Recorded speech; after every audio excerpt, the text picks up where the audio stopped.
আসসালামু আলাইকুম প্রিয় দর্শক, আশা করি ভালো আছেন।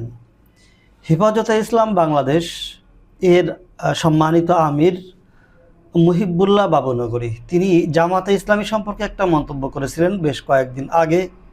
একবার না, একাধিকবার তিনি এই মন্তব্য করেছেন যে জামাতে ইসলামীর হচ্ছে আকীদা খারাপ, তাদের আকীদা ভিন্ন, তাদের সাথে যদি কেউ যায় তাহলে তার ঈমান থাকবে না। অর্থাৎ কোনো মুসলিম জানি জামাত ইসলামের সাথে জোটে না যায় বা ভোট না দেয়, কারণ জামাতে ইসলামীর আকীদা খারাপ। জামাতে ইসলামীর কি আকীদা খারাপ সেটা কিন্তু তিনি ক্লিয়ার করেন নাই, যার কারণে সারা দেশের অনেক মুসলিম, অনেক আলেম উলামা, অনেক মানুষ এটা নিয়ে একটা দ্বিধা দ্বন্দ্বে পড়েছেন। আর বিষয় হলো যারা যারা কওমি মাদ্রাসার শিক্ষিত বা কওমি মাদ্রাসায় লেখাপড়া করেছে, কওমি মাদ্রাসার আলেম যারা, এরা আগে থেকেই একটা কথা মানে প্রচলিত আছে এদের মধ্যে, সেটা হচ্ছে জামাত ইসলামীর আকীদা খারাপ। আমি নিজেও এর সাথে সম্পৃক্ত, কারণ আমি নিজেও একজন কওমি মাদ্রাসার স্টুডেন্ট ছিলাম। যদিও আমার পোশাকে, আমার চেহারায় কওমি মাদ্রাসার কোনো ছাপ নেই, কিন্তু আমি কওমি মাদ্রাসারই স্টুডেন্ট। আমি কওমি মাদ্রাসায় লেখাপড়া করেছি, হেফজ বিভাগ কমপ্লিট করেছিলাম, এবং তারপরে যেটা মৌলানা হয় যেটা পড়ে এটারও অর্ধেক অর্ধেক পর্যন্ত গিয়েছিলাম। এটাকে বলা হয় পঞ্চম জামাত। কওমি মাদ্রাসার সিস্টেম হচ্ছে জামাত এক একটা বছর এক একটা জামাত শেষ করে, এক জামাত, দুই জামাত, তিন জামাত, বা এটার যদি নামে বলি, কিতাবের নামে বলা হয় ইয়াজদহম, দহম, নহম, তারপরে নহবে মীর, হেদায়েতুন নহু। এই যে নামগুলি, এগুলি হচ্ছে ক্লাসের নাম বা কিতাবের নাম। আমি এই হেদায়েতুন নহু পর্যন্ত গিয়েছিলাম, তারপরে কোনো একটা কারণে এই লাইন থেকে চলে আসছি। কিন্তু আমিও সেই সেম টু সেম জানতাম যে জামাতে ইসলামীর আকীদা খারাপ, তারা ভ্রান্ত আকীদা পোষণ করে। তো যারা এই লাইনে, বিশেষ করে কওমি মাদ্রাসায় লেখাপড়া করে, এর ভিতরে 100% মানুষ, স্টুডেন্টরাই জানে যে জামাতে ইসলামী একটা ভ্রান্ত আকীদা মতবাদ নিয়ে তারা প্রতিষ্ঠা করতে চায় এই দেশে। তো আল্লামা মুহিবুল্লাহ বাবুনগরী বলার পরে এখন কিন্তু জামাত ইসলামীর প্রতি যে আকীদাটা, এটা কিন্তু এখন মানুষের মধ্যে থেকে অনেকটা বেরিয়ে গেছে, এখন আর ওটা নাই। এখন কওমি মাদ্রাসার অধিকাংশদের মধ্যে আসছে তাদের আকীদা তাদের জায়গায়, আমাদের আকীদা আমাদের জায়গায়, কিন্তু তারাও ইসলাম প্রতিষ্ঠার আইন চায়, ইসলাম প্রতিষ্ঠা করার চেষ্টা করতেছে, আমরাও ইসলাম প্রতিষ্ঠা করার চেষ্টা করছি। তাদের আমাদের পথ একটাই, কিন্তু বিতর্কগতভাবে তাদের কিছু চিন্তা ভিন্ন, আমাদের কিছু চিন্তা ভিন্ন। এখন হে কাজ করলে কাজ করা যায়, এরকম চিন্তাভাবনা কিন্তু 70% যারা কওমিতে লেখাপড়া করছেন বা আলেম হয়েছেন তাদের মধ্যে চলে আসছে, যার কারণে এদের মধ্যে একটা জোট হওয়ার সম্ভাবনা তৈরি হয়েছে। আর 70% কওমি আলেমরা এখন মনে করে যে আমরা আমাদের আকীদায় থাকবো, তারা তাদের আকীদায় থাকবে। কিন্তু যদি আমরা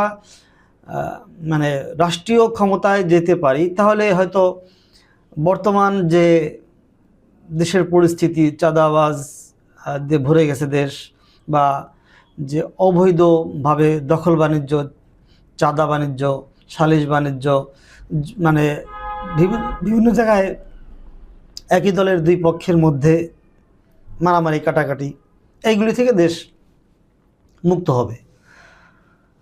তারপরে আবার একটা ফ্যাসিস্ট আচরণ কিন্তু বর্তমানে আমরা দেখতে পাচ্ছি, ক্ষমতার দাপট দেখাইয়া সারা দেশে বিভিন্ন ধরনের কার্যক্রম চলতেছে, এটা থেকে দেশ মুক্ত হবে। যার কারণে তারা এই কওমি মাদ্রাসার যারা আলেম এবং জামাতে ইসলামীর যারা আলেম, এরা এক হওয়ার একটা আলোচনা চলমান আছে, আমরা এটা জানি। এর মধ্যে আল্লামা মুহিবুল্লাহ বাবুনগরী তিনি মন্তব্য করলেন যে জামাতে ইসলামীর সাথে যদি কোনো মুসলমান তাদের সাথে জোট বসে, তাদের ঈমান নষ্ট হবে, ঈমান হারা হয়ে যাবে, এরকম বিভিন্ন ধরনের মন্তব্য করেছেন।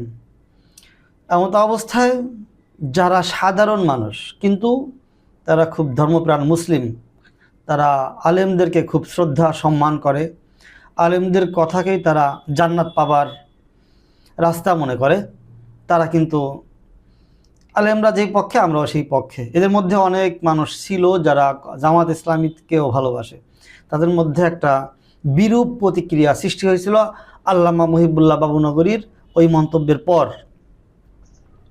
আর একটা পক্ষ এই আল্লামা মহিবুল্লাহ বাবুনগরীর এই বক্তব্যকে পজিটিভলি নিছে।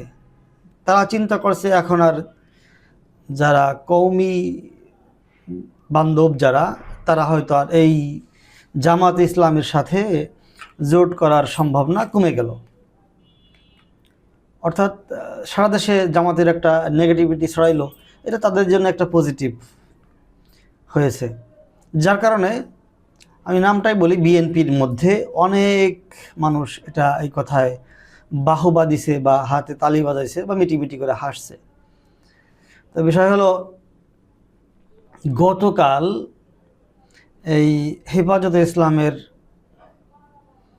মানে সম্ভবত কি আর একটা পদ বড় দায়িত্বে আছে আল্লামা মামুনুল হক, যিনি হেফাজতে ইসলামেরও আমির, তিনি এই আল্লামা মহিবুল্লাহ বাবুনগরীর মন্তব্যকে সম্পূর্ণ তার ব্যক্তিগত মন্তব্য, এটা কোনো দলীয় মন্তব্য না। আর হেফাজতে ইসলাম কোনো রাজনৈতিক দল না। মহিবুল্লাহ বাবুনগরী সে তার বক্তব্য সে দিতে পারে, সে তার ব্যক্তিগত মন্তব্য, এটা কোনো দলীয় মন্তব্য না বা হেফাজতে ইসলামের মন্তব্য না। এই কথা বলে সম্পূর্ণ মানুষের মধ্যে যেই মন্তব্য, যেই কথাবার্তা ঘোরাঘুরি করতেছিল, সেটাকে ঘুরিয়ে দিয়েছেন। এখন তাহলে কোন দিকে যাবে মানুষ? মহিবুল্লাহ বাবুনগরী বলল যে জামাত ইসলামীর আকীদা খারাপ, তাদের সাথে যুক্ত হওয়া যাবে না। আল্লামা মামুনুল হক বলল যে না, এটা দলীয় মন্তব্য না বা হেফাজতের মন্তব্য না, এটা মহিবুল্লাহ বাবুনগরীর মন্তব্য। তার মানে কি, মহিবুল্লাহ বাবুনগরী এখন, আমি এর আগে একটা ভিডিওতে বলেছিলাম, তিনি একজন ডিজেবল, তার বক্তব্যকে মানুষ আর এতটা গ্রহণ করে না। কিন্তু মিডিয়া এত পরিমাণে কভারেজ হয়েছে তার এই বক্তব্য যে বাংলাদেশের সবচেয়ে বড় বড় মিডিয়াগুলি এটাকে ফলো করে প্রচার করা হয়েছে তার এই মন্তব্য। আর এটা প্রচার করার কিছু একটা কারণও আছে, কারণ মিডিয়াগুলি যে দলভুক্ত হয়ে যাচ্ছে তার একটা প্রমাণ আমরা দেখতে পাই।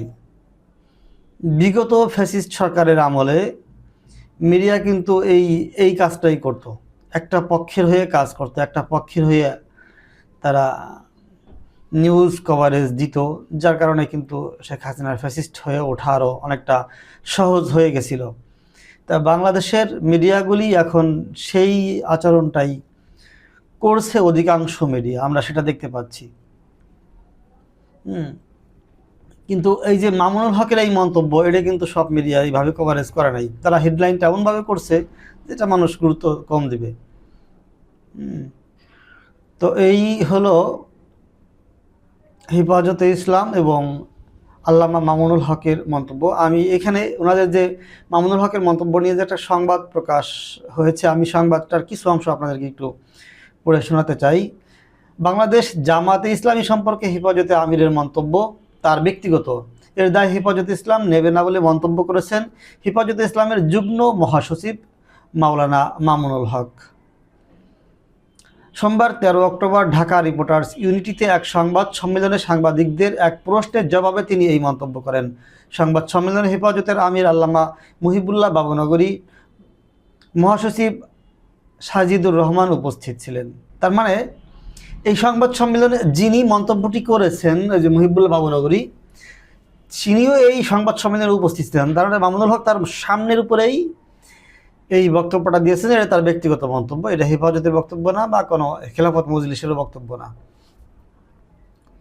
তারপরে বলা হয়েছে, এ সময় মামুনুল হক বলেন, হেফাজতে ইসলাম একটি অরাজনৈতিক সংগঠন, তাই নির্বাচনে প্রতিদ্বন্দ্বিতা করা আমাদের নীতিমালায় নেই। আমাদের আমির সবসময় ধর্মীয় বিষয়ে মন্তব্য দেন। তিনি যদি কোনো মন্তব্য দিয়ে থাকেন সেটি তার ব্যক্তিগত মন্তব্য, সংগঠন কোনো সিদ্ধান্ত নিলে সেটি সাংগঠনিকভাবে জানানো হবে। তিনি বলেন আমাদের সংগঠনের কোনো নেতাকর্মী যদি ব্যক্তিগতভাবে কোনো রাজনৈতিক কার্যক্রমের সঙ্গে জড়িত হন সেটি তার ব্যক্তিগত স্বাধীনতা, সাংগঠনিকভাবে হেফাজতে ইসলাম কোনো রাজনৈতিকের সঙ্গে নেই।